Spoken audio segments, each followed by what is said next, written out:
यह घटना जॉन के साथ तब हुई जब वह कॉलेज में पढ़ता था और एक छोटी सी पिज्ज़ा की दुकान में पार्ट टाइम नौकरी करता था। एक रात लगभग 1 बजे जब जॉन अपनी शिफ्ट खत्म करके घर जाने की तैयारी कर रहा था, तभी अचानक पिज्ज़ा की दुकान का फ़ोन बज उठा। जॉन ने फ़ोन उठाया तो दूसरी तरफ से एक आदमी बहुत डरी हुई आवाज़ में पिज्ज़ा का ऑर्डर दे रहा था। पहले तो जॉन ने सोचा कि वो ऑर्डर न ले क्योंकि दुकान बंद होने का समय हो चुका था, लेकिन जब उस आदमी ने 4 बड़े पिज्ज़ा का ऑर्डर दिया तो जॉन ने ऑर्डर ले लिया क्योंकि उसे उम्मीद थी कि बड़े ऑर्डर पर अच्छी टिप मिलेगी और उसे पैसों की ज़रूरत भी थी। जॉन जल्दी से पिज्ज़ा लेकर डिलीवरी के लिए निकल पड़ा। डिलीवरी का पता शहर के बाहर पिज्ज़ा की दुकान से काफ़ी दूर था। देर रात होने की वजह से रास्ता बहुत सुनसान था। सड़क कच्ची थी और दोनों तरफ घने जंगली पेड़ पौधे थे जिससे वहाँ घना अंधेरा था। कुछ देर गाड़ी चलाने के बाद जॉन उस पते पर पहुंचा। वह एक बहुत ही पुराने और अजीब से दिखने वाले घर के सामने खड़ा था जो जंगल के बीच में था। घर की कोई भी बत्ती नहीं जल रही थी और आसपास कोई हलचल भी नहीं थी। ऐसा लग रहा था जैसे वह घर सालों से वीरान पड़ा हो। जॉन उस घर को देखकर थोड़ा घबरा गया और उसने अपने मैनेजर को फोन करने की कोशिश की ताकि वह स्थिति बताकर वापस जा सके, लेकिन मैनेजर ने फोन नहीं उठाया। जॉन ने एक बार डिलीवरी करने की कोशिश करने का फैसला किया।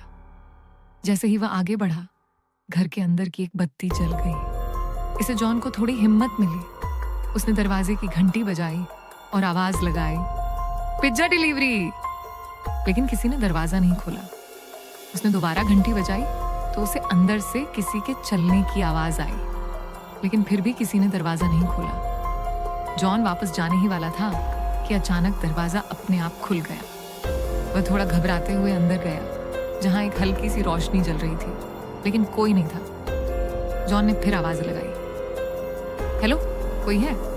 अपना पिज्जा ले लीजिए। तभी उसकी नजर सोफे के नीचे से निकलकर एक कमरे की तरफ भागती हुई एक काली बिल्ली पर पड़ी। जैसे ही बिल्ली उस कमरे में घुसी, उस कमरे की बत्ती और टीवी चालू हो गए और छोटे बच्चों के हंसने की आवाजें आने लगी। जॉन को लगा कि कोई उसके साथ मजाक कर रहा है और वह गुस्से में उस कमरे के अंदर गया। वहां 2 छोटी लड़कियां बिस्तर पर बैठी थीं और अजीब तरह से जॉन को घूर रही थीं। जॉन ने गुस्से में कहा कि वह कब से दरवाजे की घंटी बजा रहा है, लेकिन वे दोनों लड़कियां बिना कुछ बोले बस उसे घूरती रहीं। अचानक उनकी आंखों का रंग सफेद हो गया और वे खतरनाक तरीके से हंसने लगी। उन्होंने जॉन के पीछे एक दरवाजे की तरफ इशारा किया। जॉन जैसे ही पीछे पलटा, वह डर के मारे कांप उठा। उसके ठीक सामने एक भयानक औरत का साया खड़ा था। ये देखकर जॉन के हाथ से पिज्जा के डिब्बे नीचे गिर गए और वह अपनी बाइक की तरफ भागा और वहां से निकल गया। वह औरत और दोनों लड़कियां दरवाजे पर खड़ी उसे जाते हुए देख रही थी। कुछ दूर जाने के बाद उसकी बाइक अचानक बंद हो गई। उसने देखा कि बाइक का टायर पंक्चर हो गया था। उसने डर के मारे पुलिस को फोन किया।